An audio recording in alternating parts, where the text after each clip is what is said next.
नमस्कार दोस्तों, मैं विश्वनाथ गौड़ फिनोकोट यूट्यूब चैनल पर आप सभी लोगों का हार्दिक स्वागत है। दोस्तों, आज का मेरा वीडियो है शिक्षा व्यवस्था के ऊपर। जी हाँ, आज कुछ मीडिया में, सोशल मीडिया में मैं देख रहा हूँ कुछ दिनों से शिक्षा व्यवस्था पर हमारे देश की आम नागरिक यानी कि हमारे देश के युवा और हमारे देश की मीडिया और इसके अलावा हमारे शिक्षा जगत के जो हमारे अध्यापक हैं, जो यूट्यूब प्लेटफॉर्म पे हैं, तो वो सभी जिस तरह से अपने विचार डाल रहे हैं, तो कुछ प्रश्न मेरे भी इस शिक्षा व्यवस्था पर सीधे सीधे सरकार से हैं। और इस विषय में मैं यूट्यूब के माध्यम से सरकार तक, आम जनता या कहें मैं अपनी जो राय है या मेरा जो अपना क्वेश्चन है वो मैं सरकार से शेयर करना चाहता हूँ इस यूट्यूब के माध्यम से। और उम्मीद है कि सरकार मेरे इन प्रश्नों को पूरी तरह से पॉजिटिव लेगी। तो चलिए वीडियो स्टार्ट करते हैं। तो दोस्तों, मेरा सरकार से, और सबसे पहले तो मैं कहूं कि मेरा आज का जो अनुरोध है वो मीडिया से है।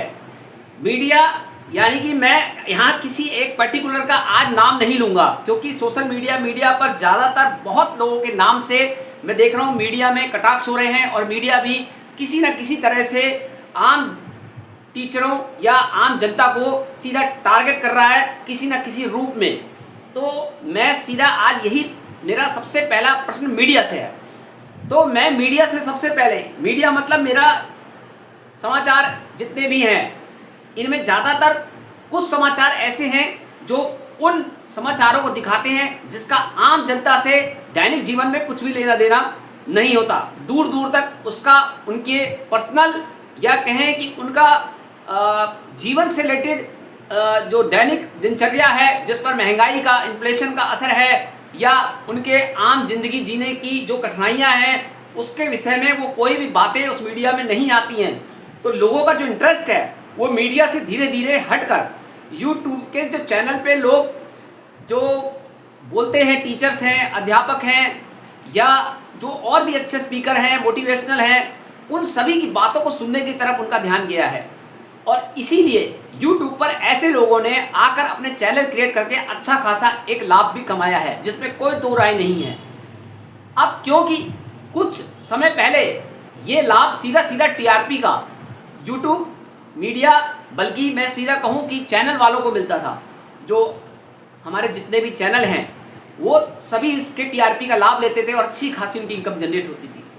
लेकिन कुछ सालों से, यानी मैं सीधा कहूँ 10-15 सालों से हम देख रहे हैं कि मीडिया जो है एक तरफा बात को रखता है। अब मैं ये नहीं कहूँगा कि मीडिया सारी बातें गलत रखता है। अभी हाल की कुछ घटना हुई है जिसमें कि हमारे जो नाम मैं लेना नहीं चाहता था, लेकिन मैं क्योंकि इसी माध्यम से बताऊंगा कि कुछ हमारे मीडिया जगत की अंजना ओम कश्यप जी हैं, जिन्होंने शिक्षा जगत के ऊपर सबसे पहले वहाँ पे टीचरों को जो बोला है 2 कौड़ी का टीचर। तो मैं उनको ये हाथ जोड़ के निवेदन करना चाहता हूँ कि स्कूल आप भी गए होंगे और आपके भी अध्यापक ने आपको दूसरे अध्यापकों की इज्जत करनी सिखाई होगी, और आपको ज़रूर बताया होगा कि अध्यापक बुरा हो या अच्छा हो, आपके जो संस्कार हैं वो नहीं जाने चाहिए। आप पढ़े लिखे एजुकेटेड पर्सन हैं, आप भी स्कूल से और अच्छी खासी डिग्री लेकर आए हैं। वहाँ पे आपके मुंह से मीडिया जगत में इतने अच्छे पद पर रहते हुए इस तरह की भाषा शोभनीय नहीं है, ऐसा मेरे को लगा।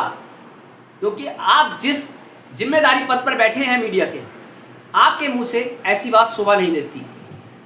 कोई भी टीचर को आप कह रहे हैं, यदि आप यूट्यूब के प्लेटफॉर्म पे कह रहे हैं या सोशल मीडिया के प्लेटफॉर्म पे कह रहे हैं, तो आपका हो सकता है कि कहना किसी गिने चुने लोगों के लिए हो सकता है, लेकिन जब आप मुँह से उन शब्दों का उच्चारण कर रहे हैं तो ऐसी कोई भाषा का प्रयोग ना करें जिससे कि आम जनता को ऐसा लगे कि ये सभी टीचरों के लिए कहा गया है। दूसरा, यहाँ से आपके द्वारा जो वीडियो में सेकंड वीडियो बनाया गया वो कोचिंग जितने भी माफिया हैं उनके ऊपर बनाया गया।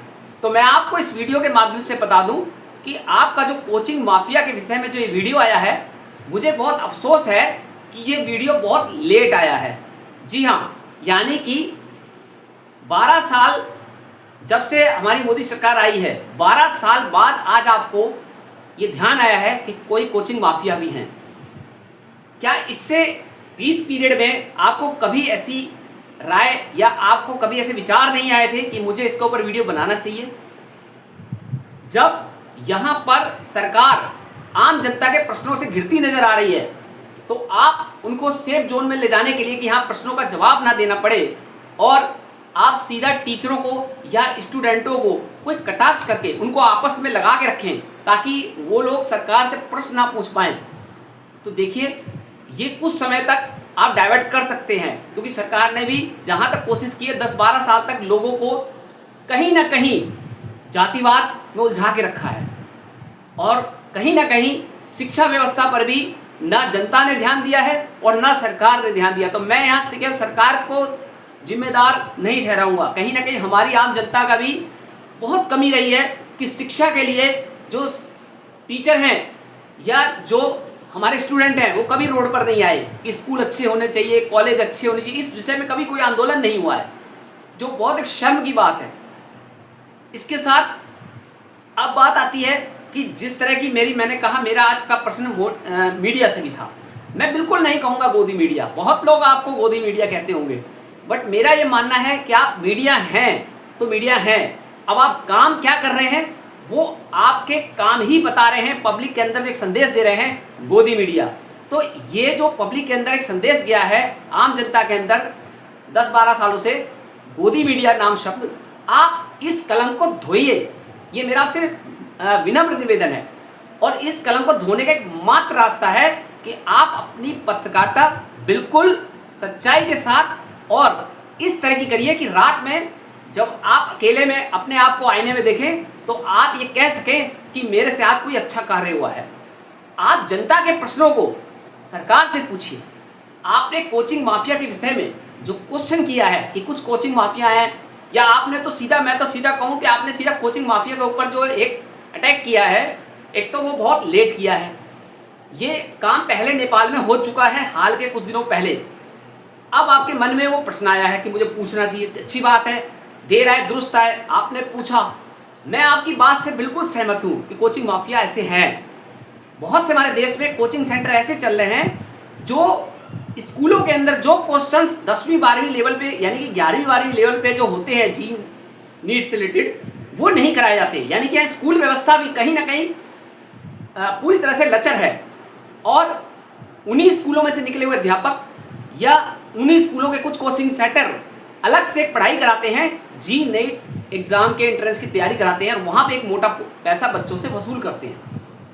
तो यानी कि जो एजुकेशन 11th-12th में टीचरों को स्कूल लेवल पर ही जी नीट एंट्रेंस एग्जामिनेशन से रिलेटेड दे देनी चाहिए, तो उसके लिए एक अलग से कोचिंग सेंटर बनाए गए और वहाँ पर भी बच्चों को एक अलग से डबल फीस के नाम पे लिया जा रहा है। तो इस तरह से आम जनता, जो गरीब जनता है, वो उस शिक्षा व्यवस्था से कहीं ना कहीं दूर होती जा रही है।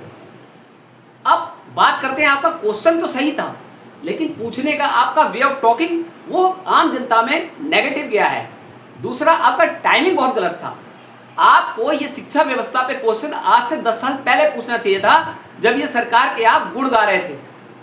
आपने सरकार की कोई भी नेगेटिव बात को कभी भी सरकार से प्रश्नों के रूप में कॉन्फ्रेंस में नहीं पूछा। आपने वही पूछा जो आपको स्क्रिप्ट लिख के दी गई। जनता को मजबूरन यूट्यूब के माध्यमों से आकर सरकार से प्रश्न करने पड़े।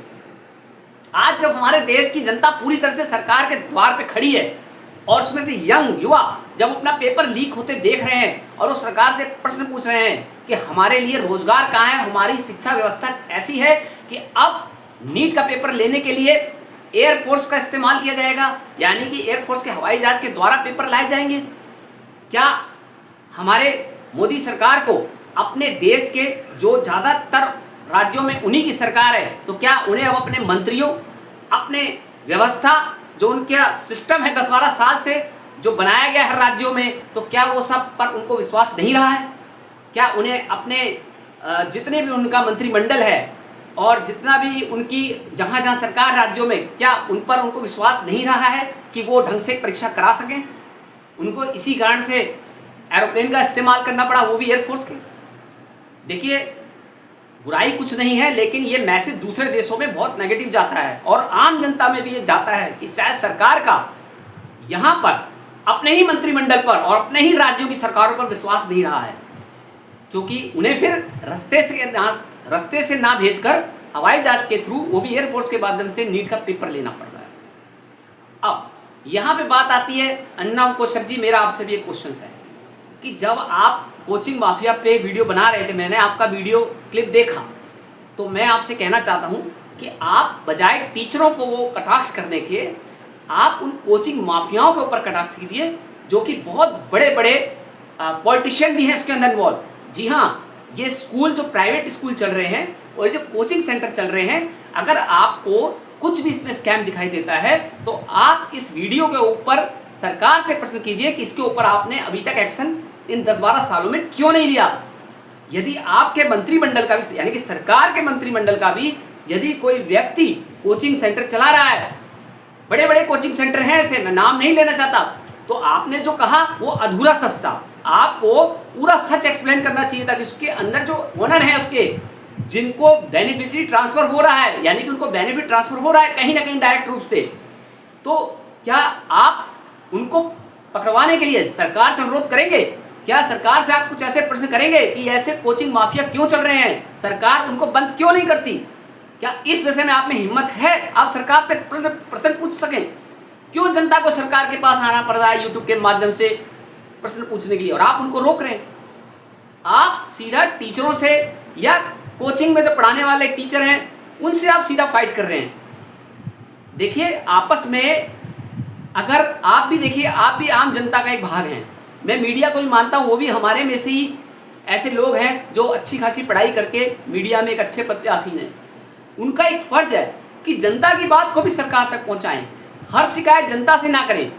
सरकार को भी हर मदद जनता से ही चाहिए होती है, चाहे कोरोना आए, चाहे नोटबंदी आए, चाहे जीएसटी आए, चाहे तेल का संकट आए। लेकिन जब जनता को कोई संकट आता है, जनता को कोई मन की बात करनी होती है, तो वहाँ पे सबके यूट्यूब चैनल और ज़्यादातर सोशल मीडिया अकाउंट्स, वहाँ पे या तो उनके वीडियो को डिलीट कर दिया जाता है या अकाउंट बंद कर दिए जाते हैं। ऐसा नहीं होना चाहिए। हमारा देश पूरा प्रजातंत्र देश है। यहाँ पे हर व्यक्ति को संविधान के अनुसार अपने विचार रखने की आज़ादी है।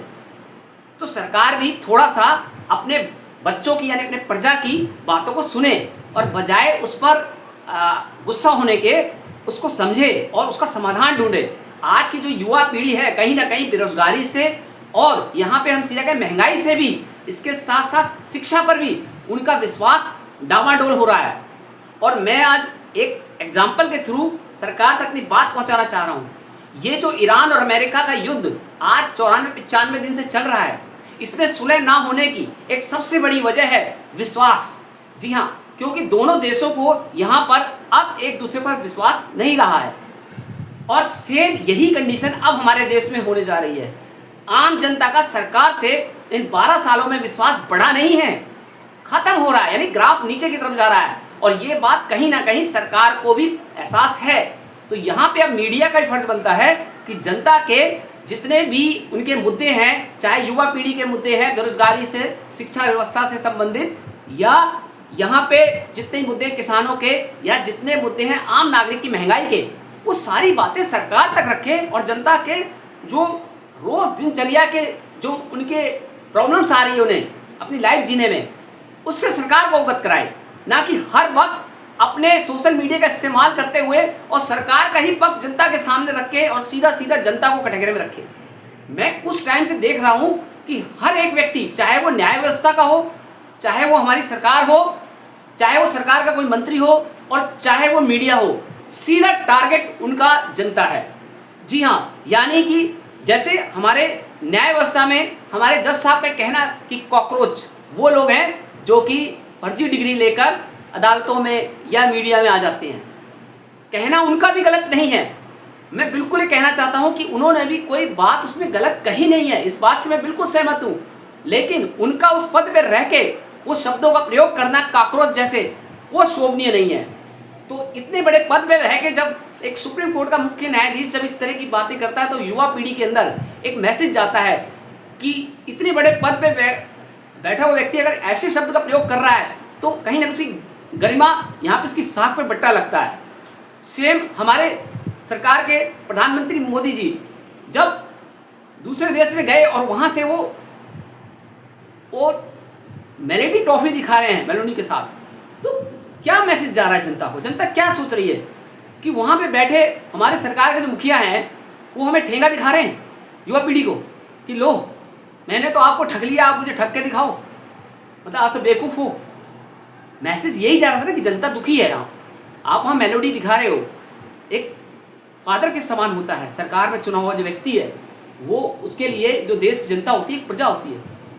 जब एक बाप अपने बच्चों को एक बढ़िया चीज़ खाते हुए और दिखा के फोटो भेजे तो आप समझिए उन बच्चों का कैसा दर्द होता है। वही दर्द झलक रहा है मीडिया पे। सेम मीडिया भी उसमें बराबर तीसरा सहयोग दे रही है, वो घी में आग का काम कर रही है। मतलब जो युवा पीढ़ी को आप सरकार तक बात ले जाके और उनके गुस्से को शांत कर सकते हैं, आप उसको भड़का रहे हैं। आप सीधे सीधे कह रहे हैं कि अब टीचरों को भी नहीं छोड़ा जाएगा, यानी कि टीचर भी दो कौड़ी के हो गए। यहाँ पे कोचिंग माफिया जो है वो भी अपना पैसा कमा रहे हैं। क्या इस मीडिया ने सरकार को समझाया कि अब इन कुछ सालों में यहाँ पे शराब के ठेके ज़्यादा खुले हैं और स्कूल उससे ज़्यादा बंद हुए हैं? क्या ये डाटा दिया है? क्या मेरे तक जहाँ तक हल्का फुल्का डाटा आया है तो वो ये है कि यहाँ पे अभी कुछ सालों में सरकार ने 90,000 जो है वो स्कूल जो है यहाँ पे लगभग हम सीधा कहें 90,000 यहाँ पे दारू के ठेके खुले हैं, यानी कि शराब के ठेके खुले हैं, और 60,000 स्कूल बंद हुए हैं।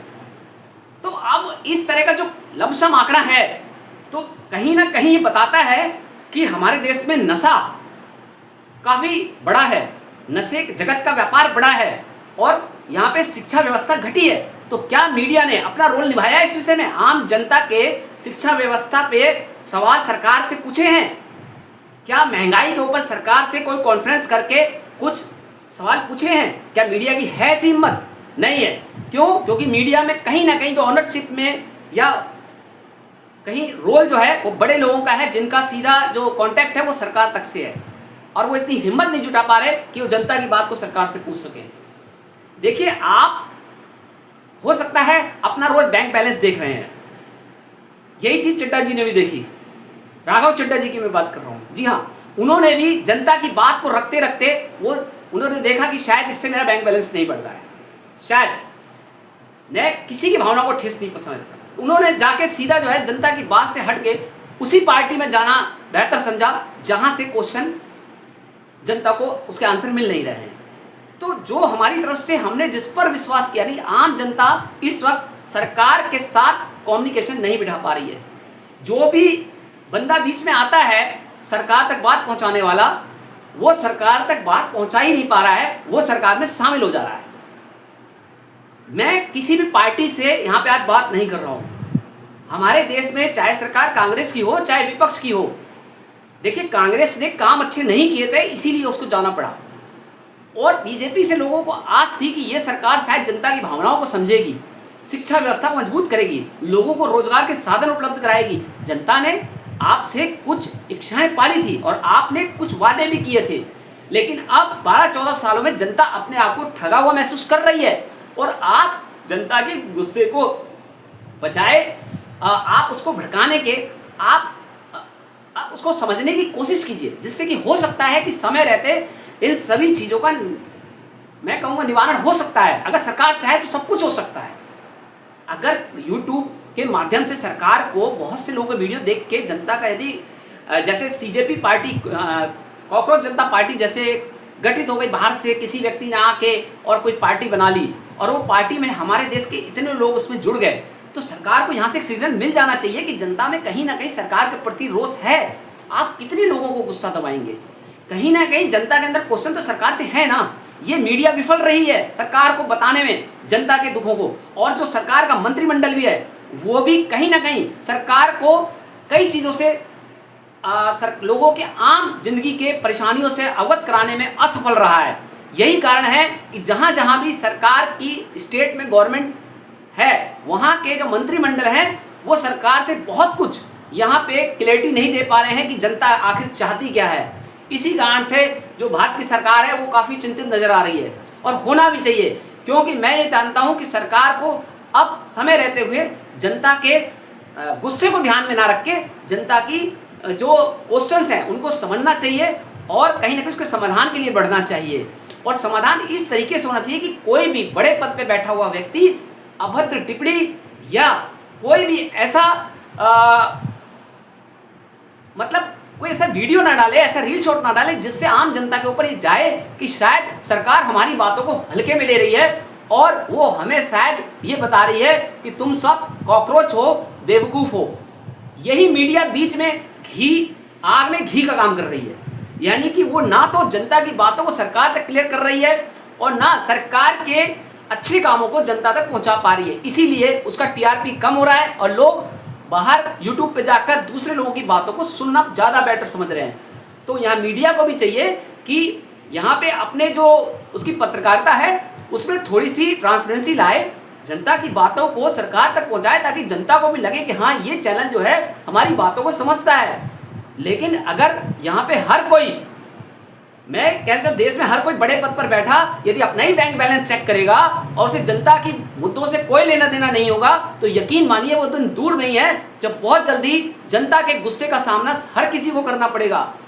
मैं यहाँ पे ये नहीं कह रहा हूँ कि ऐसा होना चाहिए, मेरा सिर्फ इस यूट्यूब के माध्यम से सरकार से अनुरोध है कि यदि मीडिया यहाँ पे अपना काम नहीं कर रही है तो सरकार अपने मंत्रियों को एक आदेश दें जिसमें वो जनता से जाकर आम लोगों से उनके जीवन में जाकर जो भी कठिनाइयां हैं उसको सुने और सरकार को उससे अवगत कराएं ताकि सरकार उस दिशा में एक अच्छे प्रयास कर सके और लोगों को उसका समाधान मिल सके। देखिए, सरकार चेंज करना ये समाधान नहीं होता है। आज बहुत से लोगों में सोशल मीडिया पे सुन रहा हूं कि वो कह रहे हैं कि जी राहुल गांधी की सरकार आ जाएगी तो सब ठीक हो जाएगा।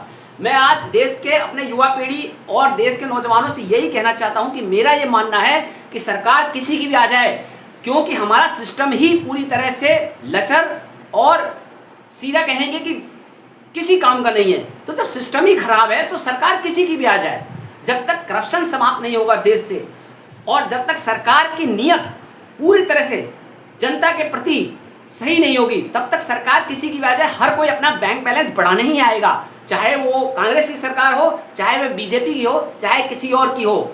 नहीं तो कोई यकीन नहीं है कि बीच में जो तीसरी पार्टी आ रही है उसका भी कोई पता नहीं कि वो भी कहीं राघव चड्ढा जैसा तो नहीं कि आज तो जनता की बात कर रहा है और जब जनता उसके साथ हो जाए तो बाद में पता चले कि वो भी उन्हीं पार्टियों में से कोई बिका हुआ व्यक्ति है।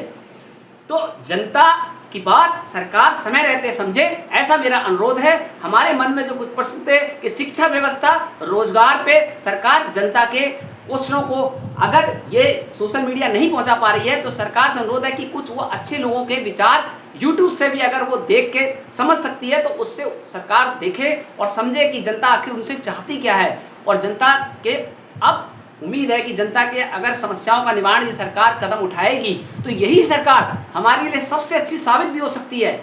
बस उसे जनता के यहाँ पे समस्याओं को समझने का बस थोड़ा सा प्रयास करना है सच्ची ईमानदारी से। तो मुझे उम्मीद है कि देश में यहाँ पे किसी सरकार को पलटने से कोई फायदा नहीं मिलने वाला और देश में कोई महंगाई कम होने वाली नहीं है। जब तक कोई भी सरकार आए, जब तक वो सच्ची नीयत से कोई स्टेप नहीं लेगी। तो देखिए, सरकार तो कांग्रेस की भी सबने देखी है और जो लोग अब कांग्रेस की डिमांड कर रहे हैं यूट्यूब सोशल मीडिया के माध्यम से, मैं कोई बीजेपी का कैंडिडेट नहीं हूँ या मैं ये कोई किसी भी पार्टी से रिलेटेड नहीं हूँ। मेरा इतना मानना है केजरीवाल जी आए और मनीष सिसोदिया ने शिक्षा क्षेत्र में बहुत अच्छा काम करा, लेकिन कहीं ना कहीं वो भी विवादों में फंस गए। अब हमारा मोदी सरकार से ये कहना है कि आप विवादों में ना फंसे, आप सरकार के नाते यहाँ पे जनता की समस्याओं को बस सुने और उनकी समस्याओं पे गौर करें। बस मेरा इस वीडियो के माध्यम से यही एक मैसेज था।